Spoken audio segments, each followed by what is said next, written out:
Drive from my parents' house to the motel took 11 minutes. I know because I counted. Not the seconds, just the stoplights. 4 red, 2 green, one where I almost ran it because my hands were shaking and I couldn't feel my fingers and the heat in my car hadn't worked properly since October. I didn't cry. I want to be clear about that. I didn't cry because I wasn't surprised. I'd been waiting for that moment for 6 years. Let me back up. My name is Tessa. I'm 31 years old.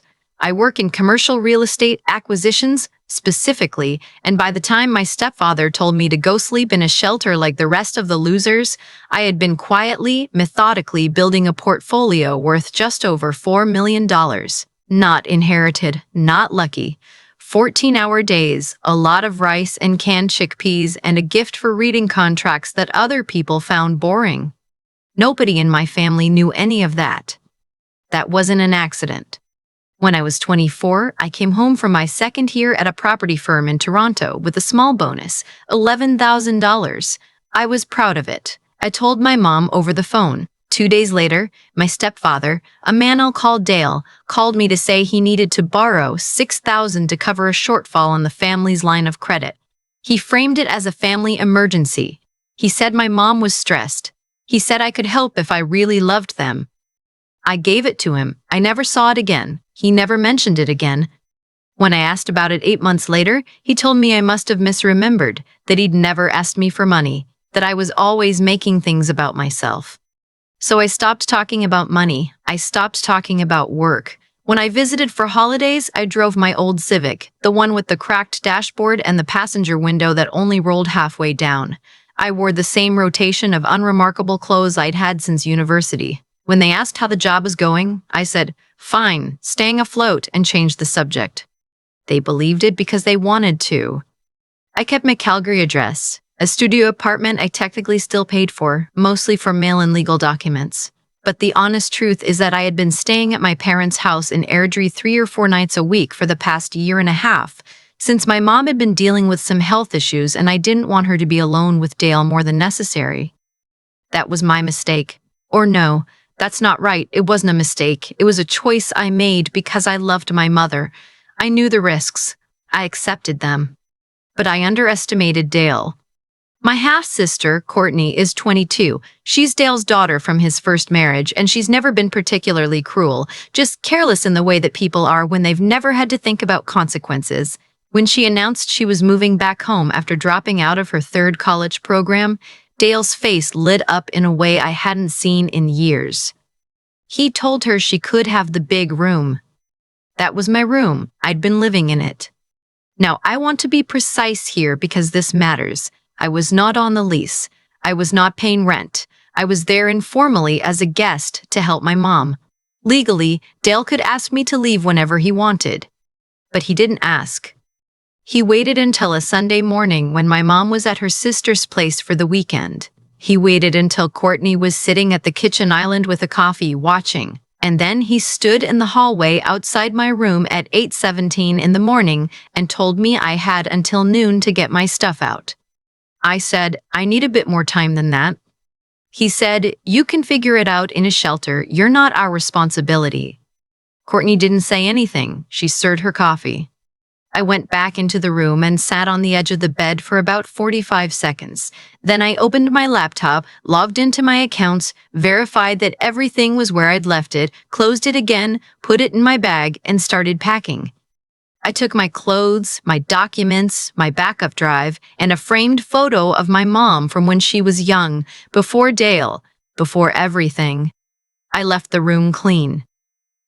I stripped the bed. I put the key on the kitchen counter without a word. I didn't slam the door. Dale looked surprised by that, I think. I think he'd been hoping for a scene. I didn't give him one. The motel off the QE2 was $68 a night. I'd stayed in worse. I set my bag down, sat at the small desk by the window, opened my laptop, and went to work. I had a property closing in Red Deer the following Thursday that needed my attention. I had 2 emails from my lawyer that I'd been putting off. I had a meeting scheduled with a contractor about a strip mall in Okotoks that I was about to finalize.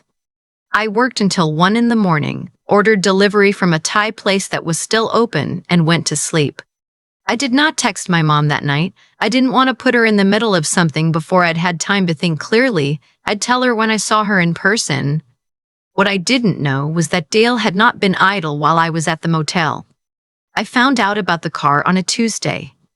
I'd come back to the house to pick up a few things I'd left behind, a box of files, some kitchen items I'd brought from my apartment. Dale wasn't home. My mom let me in, and she was quiet in a way that made my stomach drop. She told me, without quite meeting my eyes, that Dale had sold my car. I stood in the hallway and asked her to repeat that. She said he'd found a buyer through a neighbor, a 2019 Honda Accord I'd bought outright 4 years ago and left parked on the street because I'd been using a work vehicle for most of my Calgary trips. Dale had apparently told the buyer it was his to sell. He'd signed something. I didn't find out until later what exactly, and the car was gone. I asked my mom if she knew while it was happening. She didn't answer. I want to tell you I stayed calm. I want to tell you I nodded politely and made a plan. What actually happened is that I walked into the kitchen, filled a glass with water, drank the whole thing standing at the sink, and then stood there for about a minute just breathing. Then I got out my phone and called my lawyer. My lawyer is a woman named Frances who charges $340 an hour and speaks in a measured, deliberate way that I find deeply comforting when everything else is on fire. I told her what happened. She told me that what Dale had done constituted fraud, specifically misrepresenting ownership to complete a private sale. She told me to file a police report immediately and to document everything I could. I filed the report that afternoon. The Airdrie RCMP officer who took my statement was young and a bit awkward, but she was thorough. She typed for a long time. When I got back to the motel, I sat on the edge of the bed and made a list. Not a dramatic list, just practical. A list of everything I knew Dale had done, with dates where I could remember them and a rough idea of what was provable. It was a longer list than I expected. Here's what I knew by that point. Dale had sold my car without my consent. Estimated value, $22,000. 6 years ago, Dale had taken $6,000 from me under false pretenses. Small claims territory, barely worth pursuing on its own. Dale had been making comments to mutual acquaintances. I'd heard this secondhand from 2 different people, that I didn't pay a cent of rent and had been freeloading for years. This wasn't technically criminal, but it mattered for context. And then there was the thing with the mortgage. 3 years ago, my mom and Dale had refinanced the house. I had been listed, without my knowledge, as a co-borrower. I only found out because a credit check flagged it when I was applying for a business loan. I had called the bank, disputed it, had it removed, but the fact that it happened meant Dale had either forged my signature or convinced my mom to sign on my behalf, which was still fraud. I had flagged this to Frances at the time but hadn't pushed it. I'd been trying to keep the peace. I was done keeping the peace. There's a moment in any long con. I don't mean that my life was a con, but stay with me, where the mark gets comfortable, where they stop checking, where they assume the situation is stable and start acting on that assumption. Dale had reached that point. He thought I was broke, dependent, a little pathetic. He thought I needed them more than they needed me. He had absolutely no idea what I did for a living. Not really. Something in real estate, he'd say vaguely when relatives asked, like I was showing condos on weekends. About 3 weeks after I moved out of the house, Dale started a renovation on the property. New kitchen, new flooring, something with the deck. He took out a home equity line of credit to do it. I know because he mentioned it to my mom, who mentioned it to me in one of our careful, sideways phone calls where we both pretended everything was fine. He also, and this is the part that I still find hard to believe, even knowing what I know about Dale, put my name down as a guarantor on the loan application. I don't know if he thought I wouldn't find out. I don't know if he thought that because I'd let the mortgage thing go, I'd let this go too. Maybe he thought my credit was worthless and he was just padding the application. Maybe he didn't think about me at all, which would be on brand. Frances called me the day the credit inquiry came through. She sounded different than usual, tighter. "He did it again," she said. I said, "I know." She said, "Tessa, this is a federal matter now. This isn't small claims." I said, "I know." Then I said, Francis, I want you to hear me on this. I don't want to just dispute it. I want to do this properly. All of it. The car, the mortgage, the loan application, all of it at once. She was quiet for a moment. That's going to cost you, she said.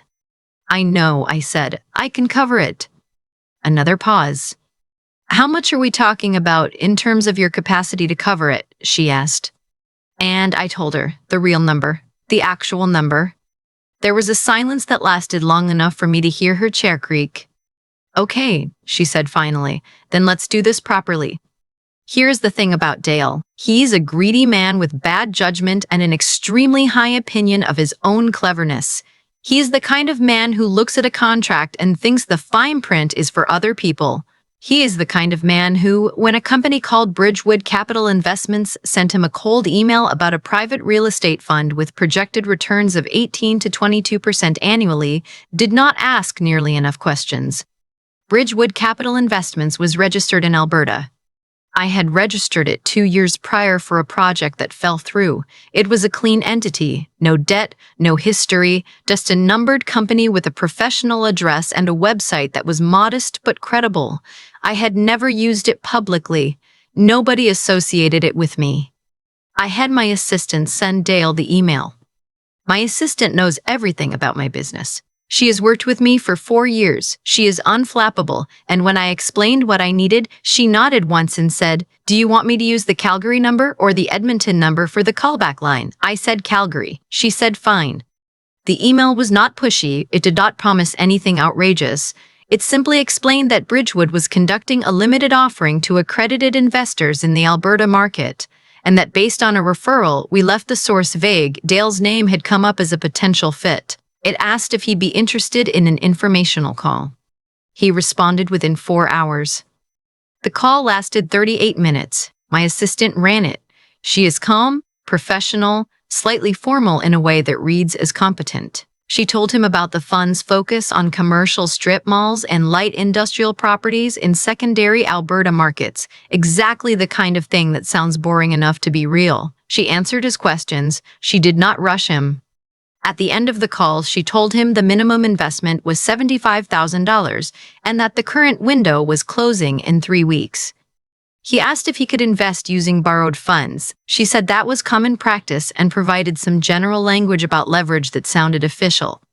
He asked if she needed anything from him in terms of accreditation verification. She said yes, standard documentation, income statements, proof of assets. He submitted documents showing a household income of $240,000. Dale manages a plumbing supply warehouse. His actual income is around $78,000. The gap between those two numbers is not explainable by a good year. My lawyer had those documents before Dale finished his coffee the next morning. I want to be honest with you about how I felt during all of this, because I think people expect me to say I felt powerful or satisfied or some version of triumphant, and there were moments of that. I won't pretend otherwise. But mostly, what I felt was tired, and sad in a specific way that's hard to name, the kind of sad that comes from being right about something you wished you'd been wrong about. I had wanted for a long time to be wrong about Dale. I had wanted my mom to have made a good choice. I had wanted Sunday dinners to be fine and the comments to be nothing and the $6,000 to have been a misunderstanding. I had wanted all of it to be simpler than it was. It wasn't simpler. It was exactly what it had always looked like. Francis filed everything at once. The RCMP report for the vehicle fraud, the complaint to FinTrack about the falsified loan documentation, and a civil claim against Dale personally for the car, the original $6,000 and damages. She also sent a letter to the bank that had issued the home equity line noting that the loan application contained fraudulent income representations. The bank froze the line of credit within 48 hours. The renovation stopped mid-deck. Dale called me. I let it go to voicemail. He left a message that started with, "Tessa, I think we've had a misunderstanding," and ended with something about how family shouldn't be in each other's business. I forwarded it to Francis without listening to the whole thing. He called again the next day and the day after that. On the 4th day, he called from my mom's phone. She came on the line first and her voice was quiet and careful, and she said my name in the way she always does when she's trying to hold too many things at once. I told her I loved her and that I'd come see her in person soon and that this was between me and Dale, not us. She didn't push back. I think part of her had known this was coming for a long time too. The civil settlement came through Francis about 6 weeks later. Dale agreed. His own lawyer apparently advised him strongly to pay back the value of the car, the original $6,000 with interest, and a portion of legal fees. In exchange, I agreed not to push the fraudulent income documentation further, provided Frintrock's process ran its course independently, which it would regardless. He sold the deck materials to cover part of it. I heard this from my mom, who mentioned it the way she mentions most things now, carefully, like she's handing me something fragile. She doesn't defend him anymore. She doesn't really explain him. She just reports, and I receive the information, and we move on. The RCMP concluded their investigation 6 months later. Dale was charged with fraud under the criminal code. I won't say more than that because it's still working through the courts, but I'll say that Frances sounded satisfied when she told me, which is the closest she gets to celebratory. 3 months after all of this started, I bought a property in Cochrane, a fourplex, older but solid, good bones, good street. It wasn't the most strategic acquisition I've ever made. The cap rate wasn't spectacular, but I wanted something that felt like mine in a way that had nothing to do with anyone else's idea of what I should have. I painted the front doors navy blue. I have never liked white doors. I didn't tell anyone in my family, not at first. My mom found out eventually because I mentioned it when she asked how work was going, and for the first time in 6 years, I didn't deflect. I just told her. And she was quiet for a moment, and then she said, "I didn't know." I said, "I know you didn't." She said, "Are you okay?"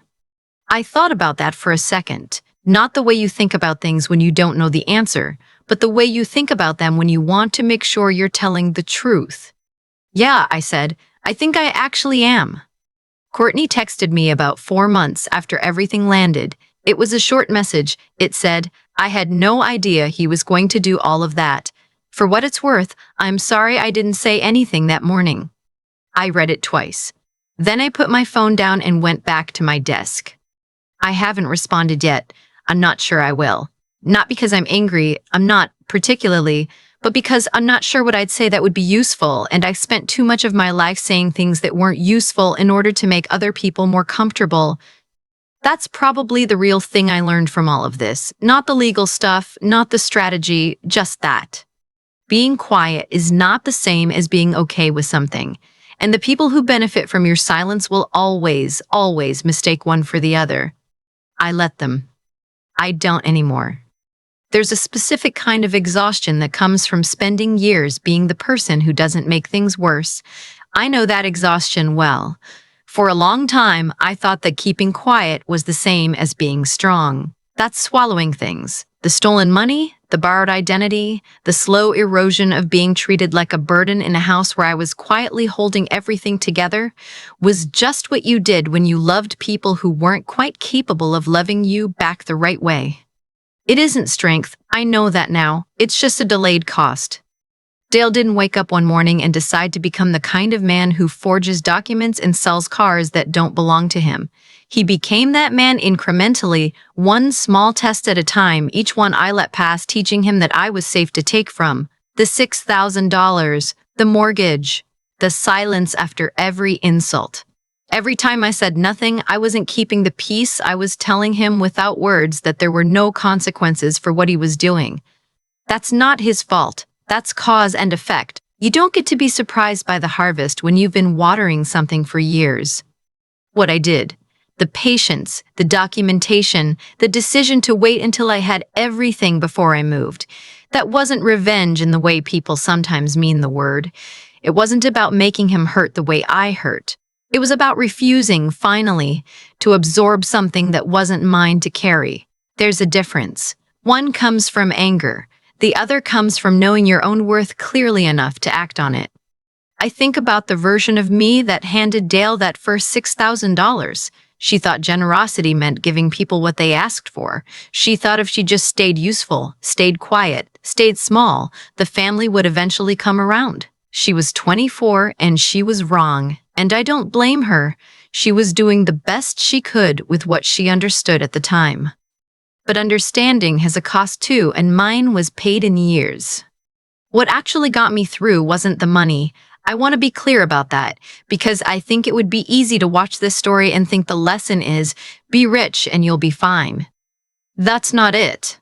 What got me through was the discipline to keep going when things were uncomfortable, the clarity to see what was actually happening instead of what I wished was happening, and the integrity to act in a way I could live with afterward. I didn't fabricate anything. I didn't threaten anyone. I documented, I filed, I let the systems do what they're designed to do.